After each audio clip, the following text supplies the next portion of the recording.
কিসে হ্যাঁ ভোট দিচ্ছি?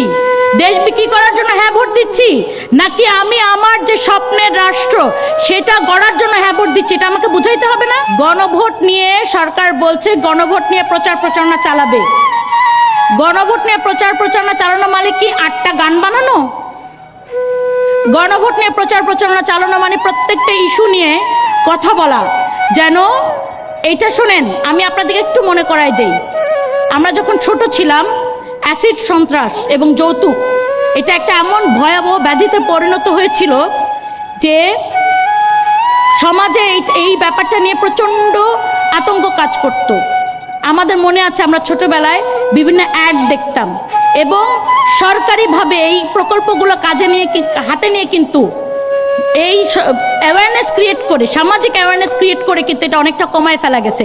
একটা সামাজিক অ্যাওয়ারনেস আর একটা হলো খোলা অ্যাসিড বিক্রি বন্ধ করে দেওয়া। দুইটা দিক থেকে বন্ধ করতে হবে। সুতরাং এই গণভোট নিয়ে, গণভোট কেন হচ্ছে, কোন টপিকে হচ্ছে, কি কি সংস্কার আনবে এই গণভোটটা এবং কেন এটা আমাদের জন্য খুব জরুরি, এগুলো নিয়ে আপনারা কি আমাদের টিভিতে, মিডিয়াতে কোনো পার্টিকুলার ডিসকাশন দেখেছেন? দেখেন নাই। শুধু বলা হচ্ছে তোতা পাখির মতো হ্যাঁ ভোট দেন। কিসে হ্যাঁ ভোট দিচ্ছি? দেশ বিক্রি করার জন্য হ্যাঁ ভোট দিচ্ছি, নাকি আমি আমার যে স্বপ্নের রাষ্ট্র সেটা গড়ার জন্য হ্যাঁ ভোট দিচ্ছি? এটা আমাকে বুঝাইতে হবে না? এটাতে গভর্নমেন্ট ফেল করেছে এবং এইখানে আমি দায় নিচ্ছি। আমরা রাজনীতিবিদরাও ফেল করেছি।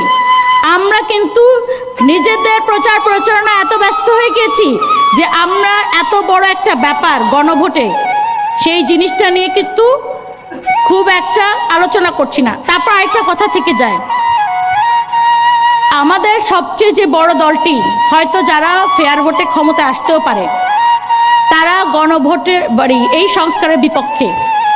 ধরেন গণভোট হ্যাঁতে জয়যুক্ত হলো, তখন তাদেরকে কিভাবে বাধ্য করা হবে এই সংস্কারগুলো করার জন্য? এইরকম কোনো আর্টিকেলস কি এই গণভোটের আন্ডারে আছে?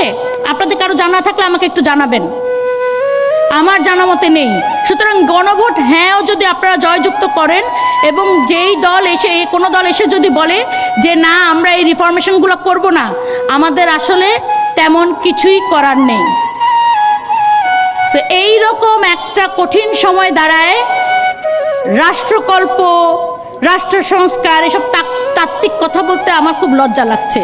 এই কথাগুলো আমাদের মুখে মানায়ও না, বলা উচিত না, এবং কেউ বললে আমাদের রিজেক্ট করা উচিত।